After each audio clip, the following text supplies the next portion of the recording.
Welcome to the Further Light Podcast, presented by Wisconsin Freemasonry, helping you accomplish your Masonic goals through education and more light.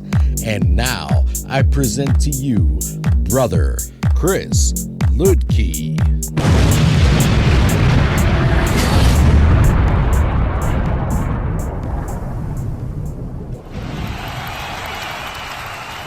Listeners, scholars, brothers, this is Brother Chris Lidke, and today I want to re-explore the number 7.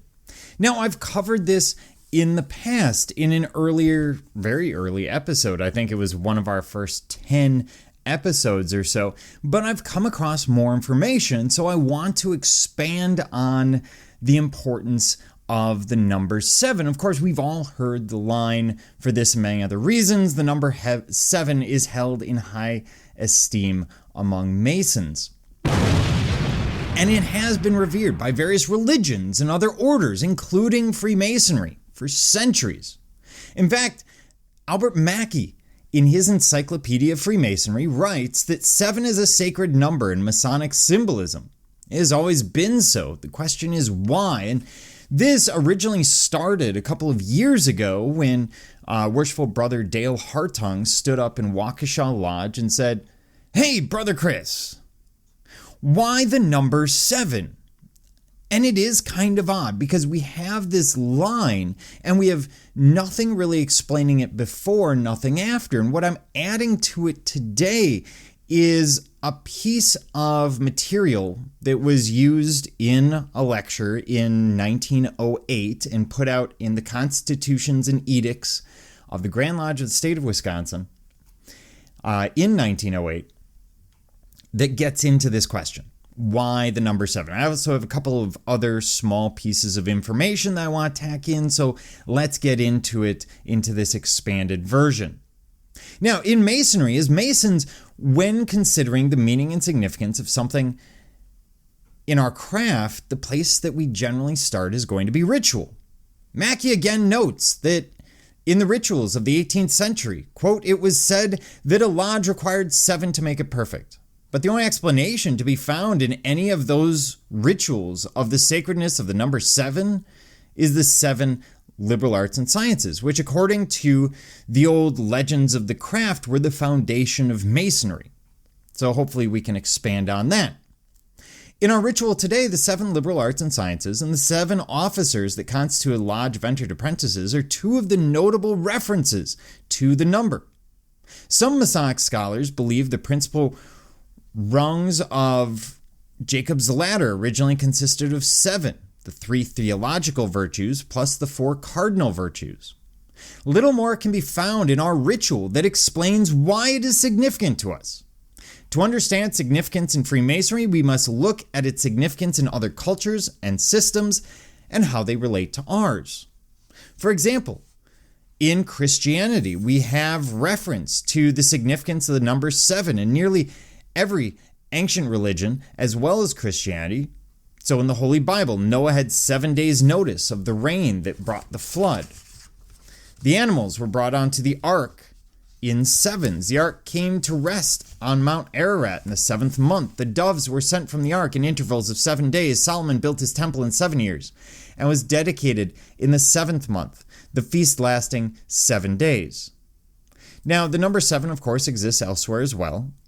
It's predominant throughout ancient systems. For example, there were 7 ancient planets. The sun was the greatest and central planet of our ancient 7 and thought to have represented the center of the 7-branched candlestick of the tabernacle. Of the 7 days of the week, one was known as Sunday. Anciently, the sun was said to be the son of Saturn and followed his father's day, Saturday. But then there's also Pythagoras, our favorite Greek in Masonry. As Masons, perhaps the most compelling explanation for the importance of the number 7 comes from Pythagoras. He and his followers, known as, and this is very creative, the Pythagoreans, were influenced by mathematics and mysticism. What they were trying to do is prove that mathematics was some kind of language or code by which deity or deities created the universe. And to understand mathematics meant to understand the universe and vice versa.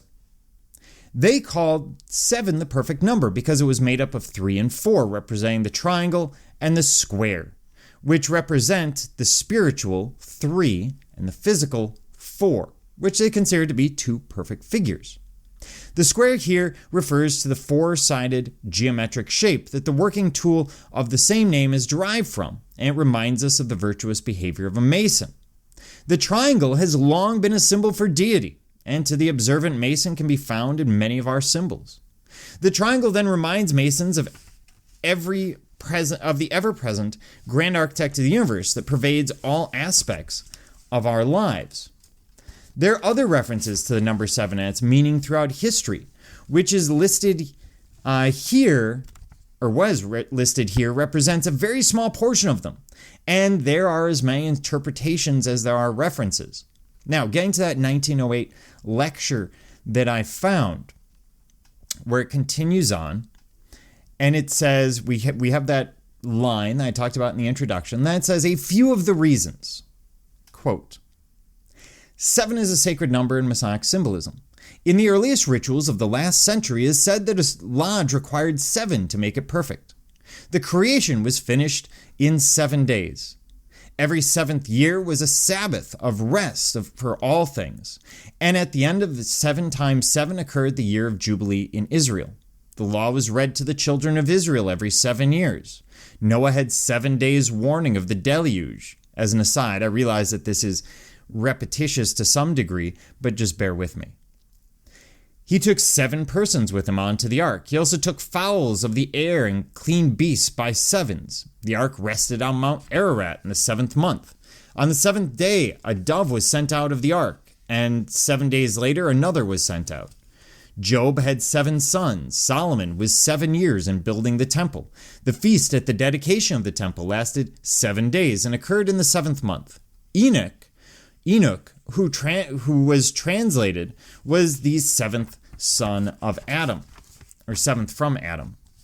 The Pythagoreans called 7 a perfect number.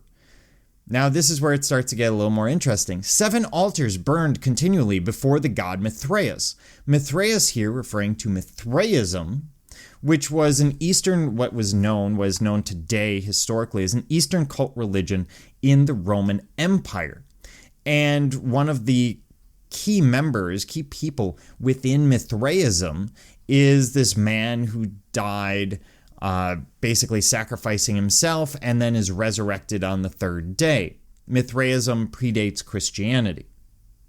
Then, continuing on, the Arabians had 7 holy temples.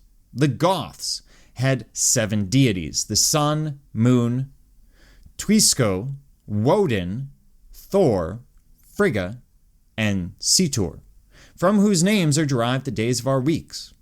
Oaths were confirmed by 7 witnesses among the Hebrews. There were 7 years of plenty and 7 of famine. Joseph mourned 7 days for Jacob. The house of wisdom in Proverbs had 7 pillars. The high priest wore 7 garments. The old law commanded one to forgive his brother 7 times. The new law, 70 times 7. Numerous other instances might be cited. The above are sufficient, however, to show that there are many reasons why the number 7 is held in high estimation among Masons. Now that gives us a fantastic listing, but again, we sort of run into that issue of these are lists of things that are 7s and kind of speak to the possibility of confirmation bias. There's not a huge element of why. There's an element of we have found all of these important 7s. That being said, it is an answer to the question, why 7? Now, there's also other information. So, for example, UGLE, the United Grand Lodge of England, from Taylor's Ritual, tells us that 7 or more make a perfect lodge. Now, why? Because King Solomon was 7 years and upwards in building, completing, and dedicating the Temple of Jerusalem to God's service. They have, likewise, a further allusion to the 7 liberal arts and sciences, namely grammar, rhetoric, logic, arithmetic, geometry, music, and astronomy. So they are taking the number 7 and saying, here are the reasons why. And maybe it's one of those things culturally, religiously, societally. Sometimes we have things that became sacred at some time, sacred numbers, for example, and they continue to pass down. And they are reference to things. So, for example, reference to positives, the number 7, usually associated with positive things. And that's basically what they're doing in this listing from 1908, is here are these 7s. They're generally very positive. It's referring to it as a sacred number. And so maybe that's the importance. Now, in terms of significance to Freemasonry, to understand why 7 is important to us as Freemasons, we must understand how its significance to other cultures influenced our symbolism. The symbolism of Freemasonry evolved over many years, and though it is rooted in the working tools of a stonemason, it is comprised of pieces of moral and philosophical teachings from nearly every ancient culture and religion. Reviewing how and why these cultures reviewed the number 7, it's easy to understand why we as Masons hold it in such high esteem. Although the specific Masonic references may seem minimal, it has impact. Our adoration for the grand architect of the universe, the wisdom we draw from the volume of sacred law, our admiration towards the 7 liberal arts and sciences, including the science of geometry, and many of the principles and tenets we hold dear, can be traced to the esteem the number 7 has held throughout history. Now, the base article that I'm working with was originally written by Pat Choka for the Education Committee years ago, for I believe it was the Masonic Study Series. And then I've expanded on it with additional materials, such as the material from 1908, some material from the UGLE, and elsewhere. That being said, the number 7 is important to us. It has been a sacred number in most societies, many Eastern, almost all Western societies, really as far back as we can find. And so sometimes these things harken back to ancient wisdom. It's not necessarily going to harken back to a specific piece of ancient wisdom, but rather to the idea that there is something to be learned from the study of the past. Much like many Masonic symbols or ideas, the number 7 could be interpreted as being metaphorical, as encouraging us to look at other societies, elements of history, etc., where we may find many of the answers that we're seeking that may not be obvious at first, sort of like describing, or every time we mention Pythagoras, it refers to Greek knowledge or secular knowledge. When we refer to Solomon, it refers to wisdom or moral knowledge. So maybe the number 7 is the combination of the two. Bringing it together, improving ourselves, not just secularly, but morally at the same time. That being said, thank you for joining me, Brother Chris Leakey, and the entire Further Light team in your quest to find more light through Masonry. Are you interested in learning more about Freemasonry in Wisconsin? Visit wisconsinmasons.org to learn more about Masonry and access further educational content and more light. Once again, that address is wimasons.org. Any questions, comments, or suggestions, please email us at education@wisconsinmasons.org. And thank you for listening.